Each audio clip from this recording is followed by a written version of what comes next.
Welcome back to the Real and Uncut podcast, where we review movies, and some of us give really honest takes on them. And some of us give really personal takes on the movies that we love Terrible takes, yeah.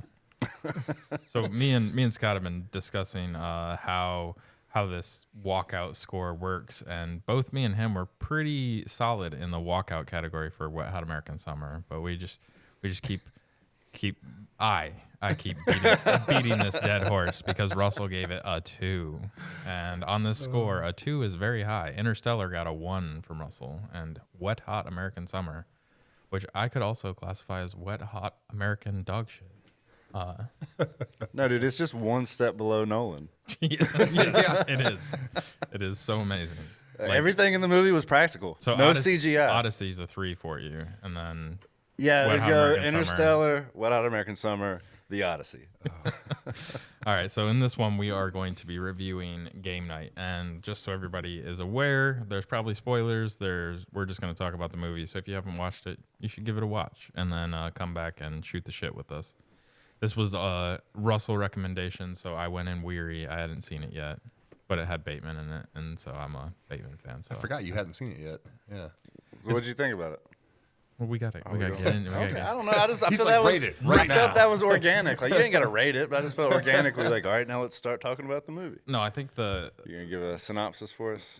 You can just let me talk. Okay, I got this. I'm just trying to have a conversation. I'm just trying to be a podcast. No, you're trying to direct here. No. You're doing so good. Did you do the? You're doing so good, Dylan. I'm so sorry. No, this is one of those movies that came out, and I think my parents watched it like stolen. So back in the day, you had like the Kodi Fire Stick and all that, and people were stealing movies, or you torrented them, whatever. And it's one of those ones that just did not make. It wasn't on Netflix, or it wasn't on one of the platforms that I had at the time, so I didn't watch it. And I was like, yeah, I'll get around to watching it, and just never did. And yeah, no, it was a solid watch. But I will give the synopsis now, Russell. Thank you for keeping me honest on that. You're welcome. That's why I'm here. So the spoiler-free synopsis is Wet Hot American Summer was the worst movie ever. Oh, no, sorry, that was a different one. All right. Max and Annie are the couple who take game night way too seriously in the best way. They met over bar trivia, fell in love mid-competition, and now host a standing weekly game night with their friends. Everything is normal levels of ruthlessness until Mac's slick, always winning brother, Brooks, rolls into town and offers to throw a game night of his own, promising something bigger than charades and Pictionary. He books a murder mystery party, complete with actors and a fake kidnapping. Then, a real kidnapping crashes the fake one, and nobody in the room can tell where the game ends and actual danger begins.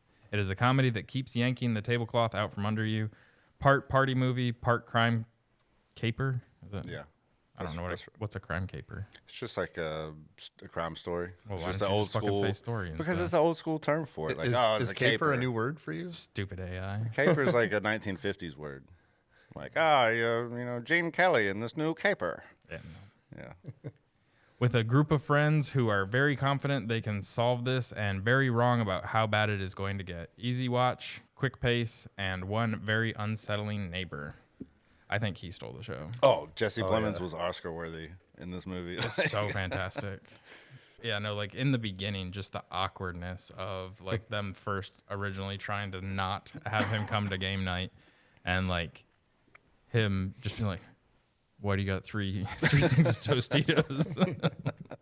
That was so perfect. He's like, "Oh, it's a sale." He's like, "How could that be profitable for Frito-Lay?" Yeah, Tostitos couldn't. Or yeah, what is it? Tostitos is the yeah.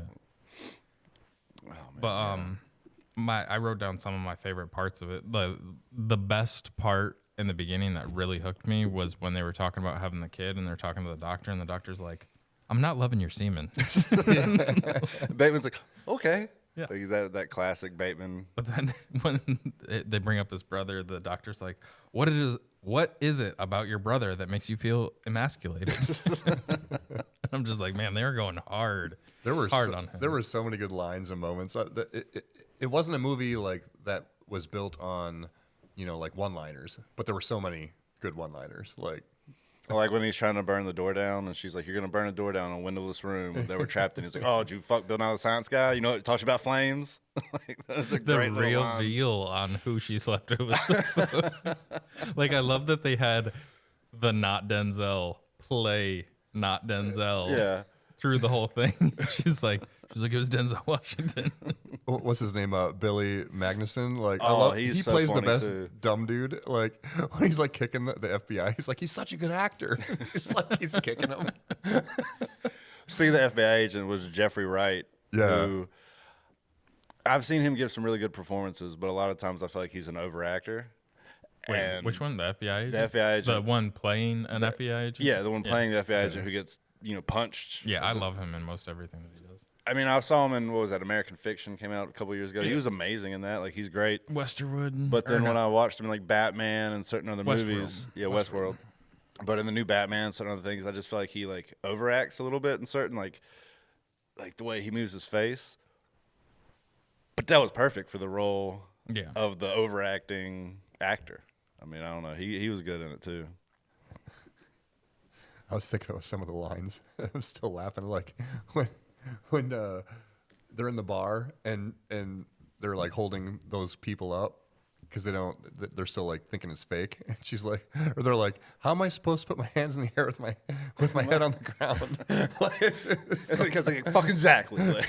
Well, then she gives him the gun, and he's just like this is how you would hold the gun, but he's just like holding it like just randomly as fuck, like not if something were to happen, and you could see the bad guy just being like, I could totally take him out right now, but he's just like randomly holding the gun, not pointed, not in the right way. That was hilarious. I know. But then she shoots him. Yeah. Dude, that scene is one of the funniest when they're out there trying to like get the bullet out, and he realizes it went through clean. The whole time Did you get shot twice? Like so many good lines. Chewing on that squeak toy. Yeah. But then he spits it out because he's like, it's too fucking long. You're cutting too much. It's not a grapefruit.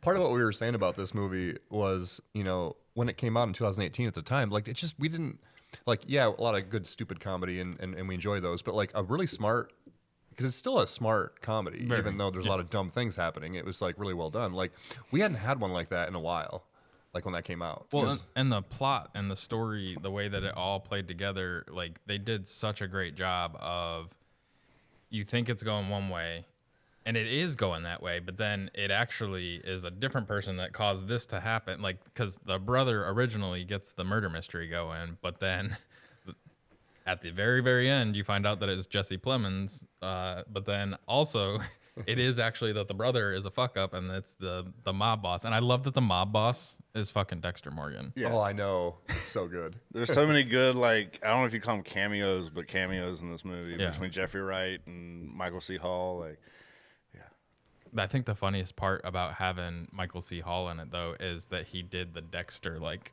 poke him in the forehead thing. And I was like, oh, that's fucking Dexter. Dexter is actually playing in this movie as whatever his name was. That was a good nod. That'd be a thing if, like, you're on set and you're a Dexter fan and he does it. You're like, he's fucking doing the thing. Like, he's doing the thing. Is he going to rev him in saran wrap? I saw a funny quick sidebar of Tom Holland talking about the Odyssey, where he's like a huge Jason Bourne fan. Tom Holland is like he grew up watching those movies, and Matt Damon knows that. So they're coming out of like one scene, and they're like Matt Damon's kind of like dragging Tom Holland, and he grabs him by the shoulders and he goes, "Tell me everything you know about Treadstone." Matt Damon's like, "Oh, it's fuck," or Tom Holland's like, "Oh, it's Jason Bourne." But no, game night though. We'll go back to the actual movie we're supposed to review. Yeah, I saw this, and when it came out, I was on a date with a girl, and we were just kind of hanging out, and we felt like going to see a movie. Hadn't heard of it. We're like, oh, it's a comedy. We'll check it out. We're the only ones in the theater. We're on a date night. Let's go watch date night. Yeah. Well, it was game night. Oh, it's game night. Game night. But isn't there a date night movie there's too? a date night with movie. Stephen Carell. Steve Carell and Tina Fey. Great movie. That's one of those when you rewatch it. Every time you rewatch it, there's like more famous people that have got famous. Like, there's a Mark Wahlberg comes down in his scene. He's got, like the hot girlfriend. All she does, like her whole role in the movie is just to stand there and be hot. It's Wonder Woman. Like Gal Gadot. There's all kinds of people. Bill Burr's in it.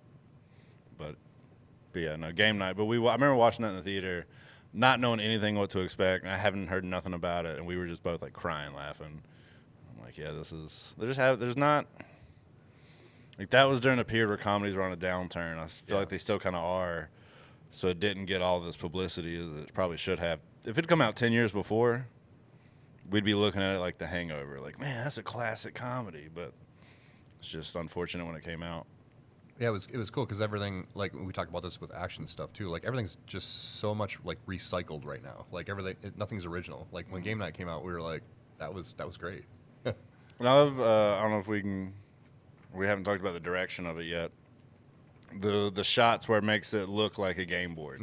Yeah. Where they film real life, but when they're coming into the house, it looks like a game board with little game pieces, but it's the cars and all that. I don't know if you noticed that or not. I didn't really take it as a game board. I just know that it basically felt like miniatures. The way that they used the tilt shift lens to make that it was their intent. Yeah, that was I didn't see a game board, but I mean, I guess that's. I think that there was the intention behind it. Yeah, I felt like it was like miniature Toyland, but I've seen that effect 1,000 times, so I know why I know how it's used, and so to me it just reads as miniatures, not like a actual game board. At least with like when they were flying into the house, and then like every time they used it, it was like it's more so like focusing on like miniatures. Yeah, but it's actually filmed like in camera. Looks exactly like that. That's what I like, that they didn't actually use miniatures, because you said it's called a what? The tilt shift lens. Tilt shift. Yeah, that's what you can film, like, especially if you're at like a high vantage point. If you film with it, the way that it makes the foreground and the background blurry, it tricks your mind into making everything feel like it's like miniatures, even though it's like live action. You can see it. Okay. In camera, exactly like that. That makes sense. I knew it was called something. I couldn't remember the name of it. Yeah. Tilt shift lenses are used a lot of times in like architecture, and like you can make like buildings have, so instead of like seeing the perspective change and like to the horizon, you can make it so that all vertical lines are legitimately vertical, so that none of them, and then like all horizontal lines go specific. So that's what gives it the miniature vibe, I guess. Because of the way when your brain sees, like, if you were to put a game board down and try to film that, there's going to be the depth of field that you have. Some of it's going to start to go out of focus. And so your brain automatically, when you then see that through the camera, even with like a full-size vision, it will trick your brain into making everything feel small and like it's like a toy instead of a full-size building or a car or anything like that. I got you. Do you know, I think the directors was a duo on this movie, but one of the directors, John Francis Daley, have you seen Waiting with Ryan Reynolds, the restaurant movie? The end of the movie, there's like the trainee that they don't let him talk the whole movie. Then he cusses him out at the end, fuck you, shows everybody his balls and bounces. That's one of the directors of this movie. Oh, is it? Yeah, and he had a little cameo in the opening scene with he's like the trivia DJ at the beginning of the movie. Another detail I didn't pick up until I rewatched it this time is in the beginning of the movie, there's the friend, like the kind of bigger bearded dude who he's like rolling his eyes at the relationship the whole movie. Well, yeah, but then like when he's asking charades. her to marry him, and like he's pointing to him and it's like fat, lazy, unemployed. He's like, come on now. But something I thought of rewatching it this time is I feel like any other movie would have kept him as a character, as like comedic character, to like roll his eyes the whole movie. But realistically, he wouldn't want to hang out with these people anymore. No. So we don't see him the rest of the movie. Like, he doesn't pop up at all. Yeah. And I like that. Like, he's like, you know what? Fuck these guys. I'm out. They're mean to me. Like, if somebody called you all those things, you're not going to keep going to their game nights. The craziest thing is there was only, well, according to this research, there's only one like award given, and it was Jesse Plemons nominated for Best Supporting Actor by the Detroit Film Critics Society. At least somebody recognized it was so fantastic. The performance he gave. I think it won, that San Diego one, it won Best Editing and Best Ensemble. Oh. And from the San Diego Film Critics Society. It did win 2 things. Otherwise, did you say Detroit? Yeah. Yeah, that was Plemons was nominated, and so was Bateman. Well, Plemons is good in about anything I've ever seen him in. But to be that straight and funny, he's so fucking good in this movie. It just makes me want to film something again and again. Like, I see these things because, like, that's the thing. It's like, you know, Jesse's fantastic, but like he's playing a character that anybody could play. Like, for real. Like, you just have to be awkwardly just dry, and you could pull that off. Like, it almost looks like bad acting, but it's not bad acting. Like, it's great acting, and I don't feel like it's that far out of reach for somebody to just be an awkward. No, character. I think there's a lot of people that could have played that well, and I think it's easy to watch the way somebody does it and go, nobody can play it the way he played it until you see somebody else, do it. But he did, not to say like nobody could do it as well as he did, but he did it as well as it probably could be done. Yeah.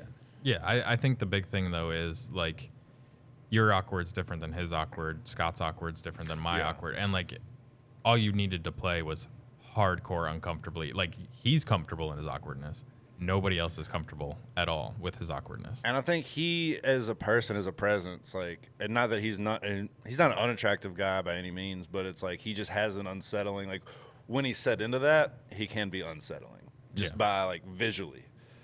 And then he's kind of poking his gut out, petting his dog, like, giving that speech about but then you run the risk of the mail coming early. So then you have to have 2 trips. Like, God, he's so good. Oh, so the miniature board game look of the establishing shots was not shot with a real tilt-shift lens. The team used drones and visual effects to fake the effect, since a real tilt-shift lens made focus too hard to control. So they did not use a tilt-shift lens, but they did it in post. I feel like the one guy that's more film nerds than we are is watching the pod. He's like, finally. The whole time you're talking about tilt shit, he's like, that's not what they did. They didn't do that. That would have been something. So they filmed the Faberge egg chase scene as, like, they made it look like one continuous shot, but it took a day and a half to film. Nice. Moving the camera from the first floor. I thought that was insane. Like, some of those catches, like, and then it would, like, the camera would go with the egg to, like, another place. I was like, how in the fuck did they shoot this? Because like, I was watching that too, and I was trying to figure it out too, the same thing. But I was like, how did they do that? Well, I think that goes back to what you're talking about. This movie being smart. It's not just the writing; it's the directing and the choreography of the action. Like, everything in this movie is very, very well executed.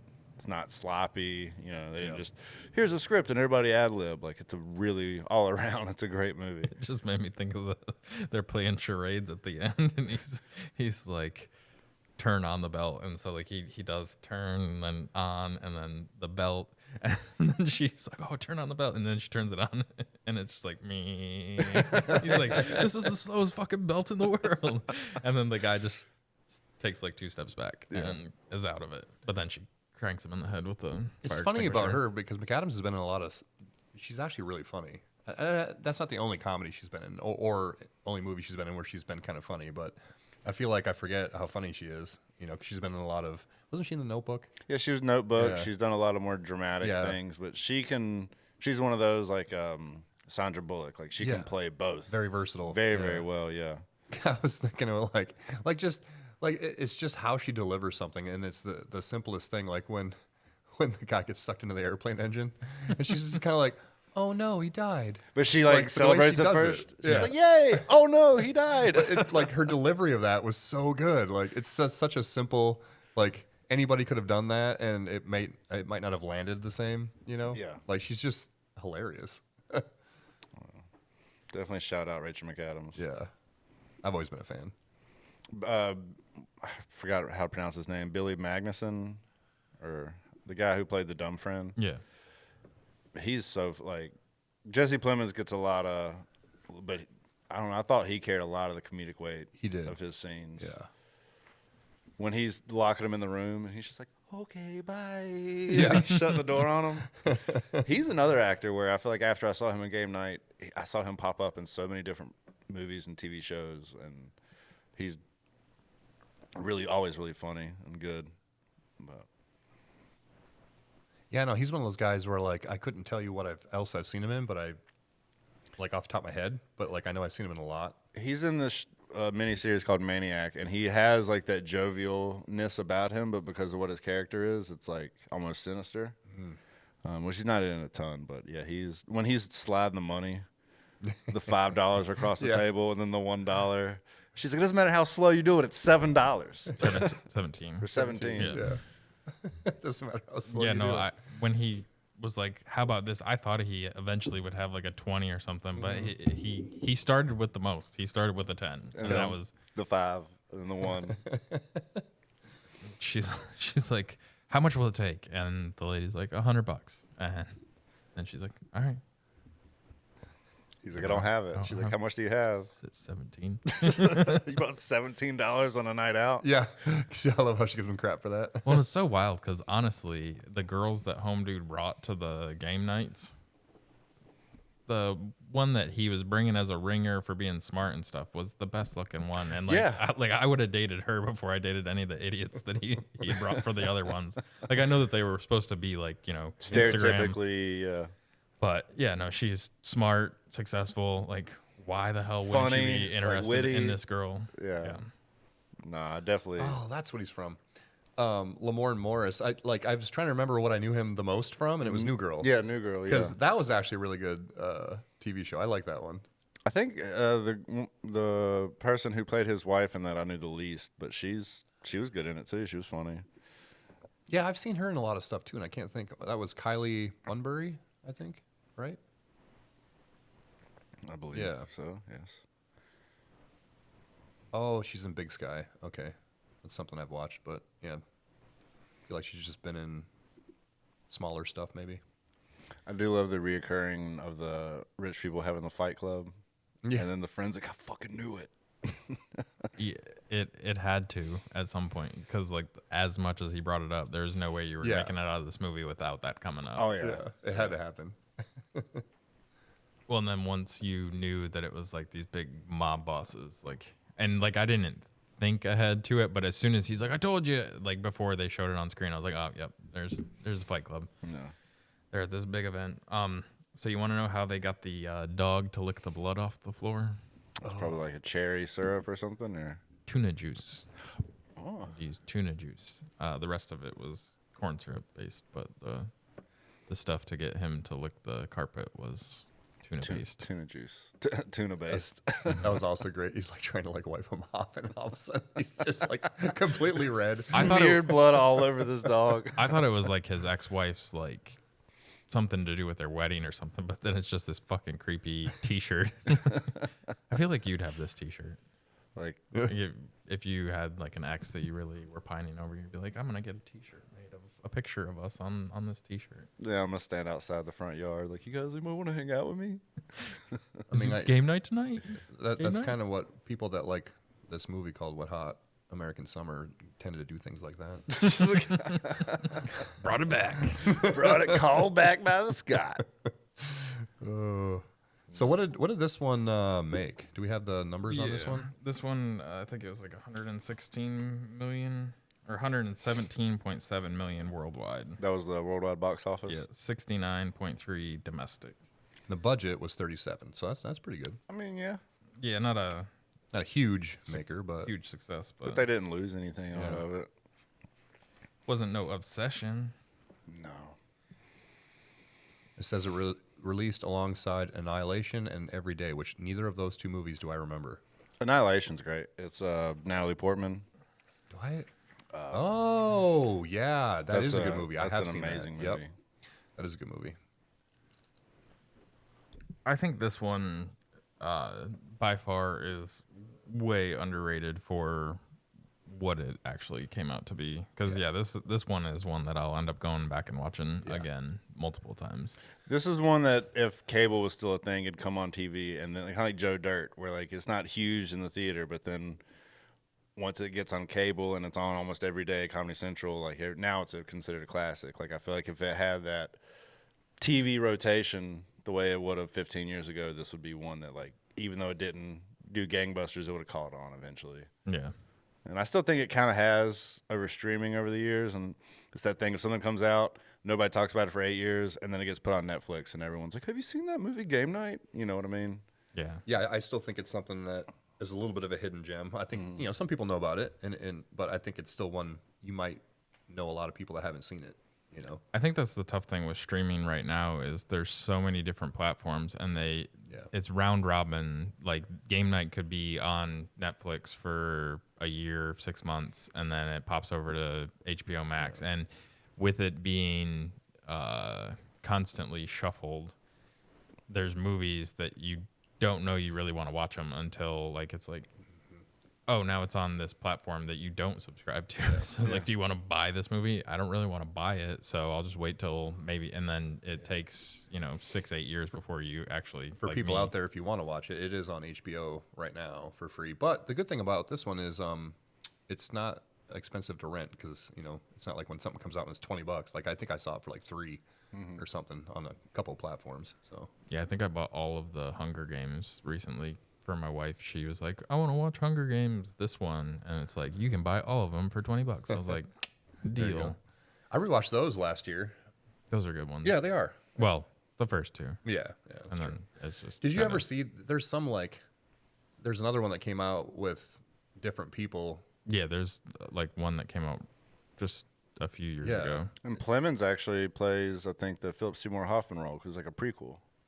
Yeah, it's a prequel. That's right. It wasn't that good though. Circling it back around to Game Night. I mean, Russell may like it, but yeah, he'd probably rate it like a 1 Russell might above like Interstellar. I can't. I'm not mad at you guys for having bad taste in comedies. Yeah.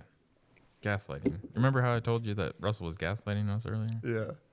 Still gaslighting. I'm not gaslighting you. You're crazy. Yeah. Everybody knows it. Everybody tells me they're like, Dylan's crazy. I'm not gaslighting. Crazy about you. Oh. Flirting will only get you so far. All right. Things just got uncomfortable. But For you. Yeah. I feel left out. that's what it is. It's not that we're talking gay stuff. He's just like, I want to be a part of it. Why am I not included in the gay stuff? This FOMO.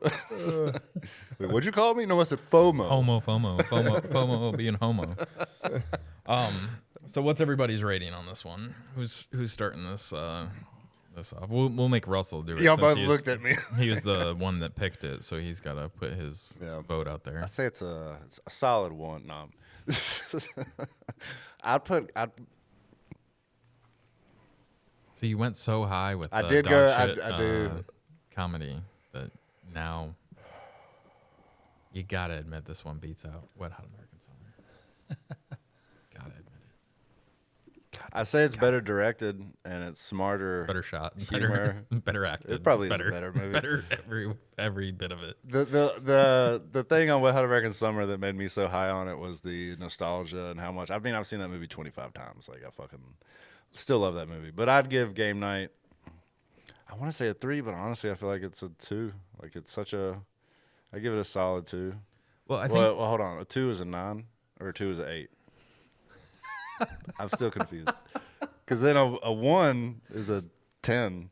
So 2 is a 9. How many so episodes are we, and he still doesn't get I'm going this? to give it a 3 because I was thinking 3 was 7. But I'm going to give it a 3 because 3 is 8. Yeah. I'm going to give it a 3. Solid 8. Solid 3. The walkout score. So if you would walk out of the movie theater, like a 10 would be Wet Hot American Summer, and then a 1 would be Interstellar, Odyssey, like those types of movies. And you're gonna. So you're saying that it's like 7 better than Wet Hot American Summer. If that's how you want to interpret what I said, you can. You're in charge of the soundboard. You're allowed. Yeah, I think that's one thing you got to keep in mind with any movie rating system is, you do have very great movies that will go down in history as some of the best movies of all time. And I'm sorry, but like a romantic comedy action movie is going to be tough to compete with like an Interstellar or anything like that. But that doesn't mean that it's in its own world. It's not a super high Yes. rated movie, because once you put it into it doesn't have to make you think. It doesn't have to it just has to be a great enjoyable experience. We've talked about this before off the podcast, but it's called the entertainment industry. Yeah. So you can do all these extra things and educate people and make people feel and think, but if you're not entertaining them first, then to me all of it's pointless. Yeah. So I mean, if you can entertain, there's a lot of value to that. All right, Scott, what are you rating game night? I still want to say date night every time. No, I was doing that too. Russell's in my head because I was going to say, like, I wanted to give it a 3, but I'm going to give it a 2 because it's like, it was, I think, partly just because of we really needed that at the time it came out. And it is deserving of a 2. It's so good. Like, I would watch it over and over again. Mm-hmm. So I'll give it a strong 2.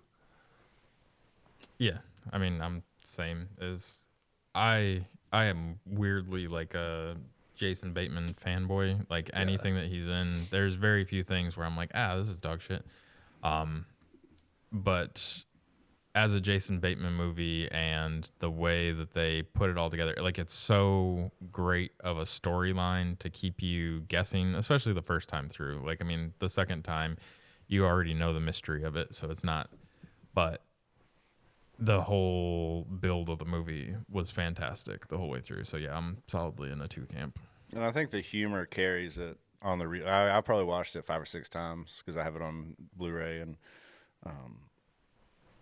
yeah, like on the rewatches you lose the mystery of it, but the humor in it's so strong that it keeps it enjoyable on every rewatch. Well, I guarantee there's a bunch of things that you catch the multiple times around that you might have overlooked worrying about the story, but then all those one-liners and quips that are built into it, and they're funny. They're hilarious. The ones that I already caught on the first watch through.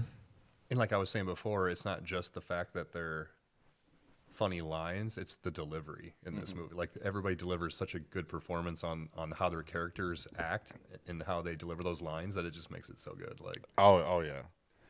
Like I keep forgetting. Magnuson, is that how you pronounce it? Yeah. The scene when they're talking about Marilyn Manson and Jason Bateman's character trying to suck his dick, and it keeps going back to him, and he's like, so did you suck it?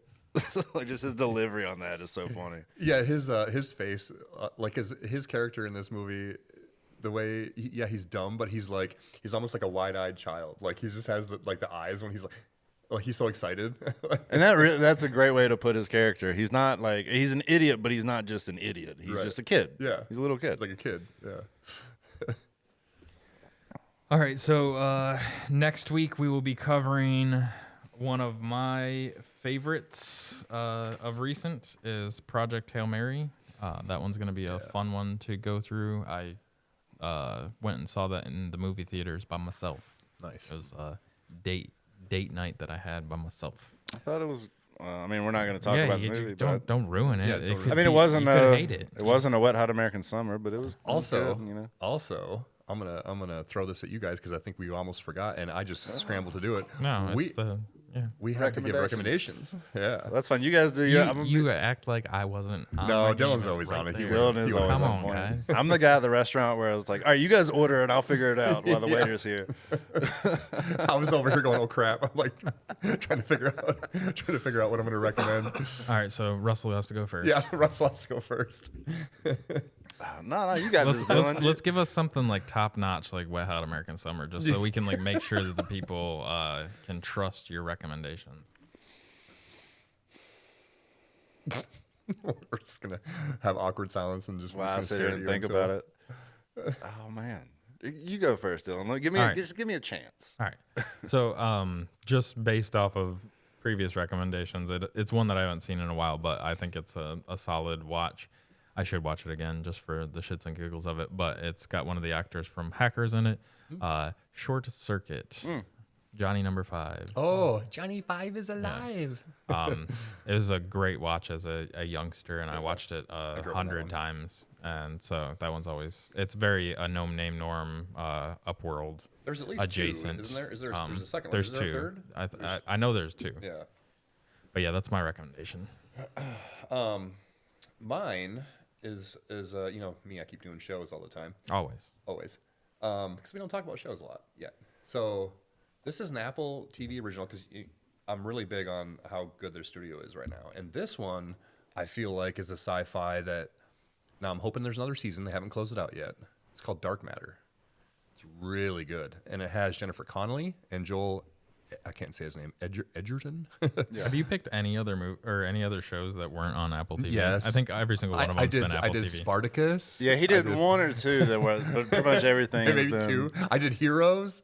Really, Scott is just here to market Apple TV. Yeah, Apple I know. TV. He is But- a shill for Apple TV. I go away from every episode. I'm a being shill like, for I guess I Apple, need to just like I am subscribe. for Like, I Android. don't. But this one's like a man is abducted into an alternate version of his life, so it's like this alternate timeline thing. And amid it is very mind bending. He embarks on a harrowing journey to get back his true family and save them from a most terrifying foe, himself. It's really, really good. It was 1 season so far in 2024, but it's open ended, so I'm hoping they come back with another one. It is amazing, and I love Jennifer Connelly, by the way. Oh, she's great. I mean, I do love Joel Edgerton. He's awesome. Mm-hmm. Highly recommend that one, because that one I feel like a lot of people might have missed that because it just didn't have fanfare. It came out in 1 season. It was kind of a blip. Yeah, and and it's- there's so much content. It's There back to what is. Dylan was saying earlier. There's it makes so it many easy to miss services. Yeah, stuff, good stuff. I mean, things can come out and be a 10 out of 10, Yeah. and you won't watch it or even hear about it. Yeah, So Apple TV is one of those weird ones that I think I signed up for it for a very brief amount of time because it was they had some sort of deal, but there's so many shows on there that I fell in love with, like For All Mankind. Yeah. That one was good. Lasso. Lasso. There's so many great ones on there.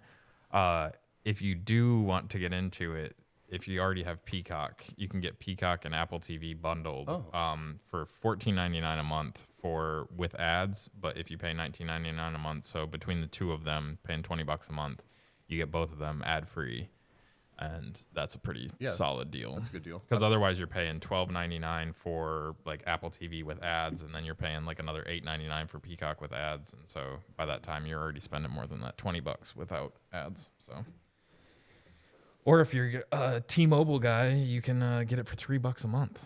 Oh, I might have to switch to T-Mobile. We're also here to tell people about the deals. Yeah. No, I wish we had some sort of affiliate code, or know. they'd give us free This free is, streaming. this is 'Cause, the like, proof of concept that we can do ad reads. Yeah. Yes. No, I recently signed up for it again because I do. There's multiple shows on there that I just absolutely love, and it's the only way to get them. Yeah. So. Yeah. All right, I've got my recommendation. Oh, finally! Oh, You did yeah. your homework now. Yeah, I figured it out. I actually rewatched this recently. That's why I thought about it. It's this movie, American Ultra, Jesse Eisenberg and Kristen Stewart. And it's very much one of those movies where it's really, really enjoyable, but there are times that, like, parts of I think me and you talked about off pod where, like, I like to go back and take movies that are, like, a good 6 and just give them a rewrite and a little bit of extra direction, like, they were almost there, but they didn't quite get there, but it's still an enjoyable If they would have had movie. Russell in it, it would have been. It would have been. it I'm would've not just saying been me, fantastic. but somebody could have. But it's a very enjoyable movie. There are they waste Walton Goggins in it. There's a few other things that hold it back from being like a great movie. But there's also a lot of very emotional, fun moments in it. Entertaining comedy. It's got John Leguizamo. It's I remember that Jesse movie. Eisenberg Yeah. is And Stewart's in it. Kristen yeah, Stewart. it's like remember they that get movie. involved in this government conspiracy plot. Topher Grace is in it. It's one of those I've watched a few times. Just something about it, I enjoy it, but it's not like, oh man, this is one of the best movies ever. I mean, it's not Wet Hot American Summer, but Yeah, it can't be that level. Like, I mean, that's a solid. Like, I mean, that one's gonna go down in history as one of the best movies ever made. So. the one good thing I like about the Walkout system is that I can recut it to be like Wet Hot American Summer, 10 out of 10, baby. Like, 10 out of 10, dog shit. so yeah, that's my recommendation. Is American Ultra. All right. That's cool. Well, we'll see you guys next week for Project Hail Mary. I'm excited for that one. Yep. You guys have a good one. I'm out. Later.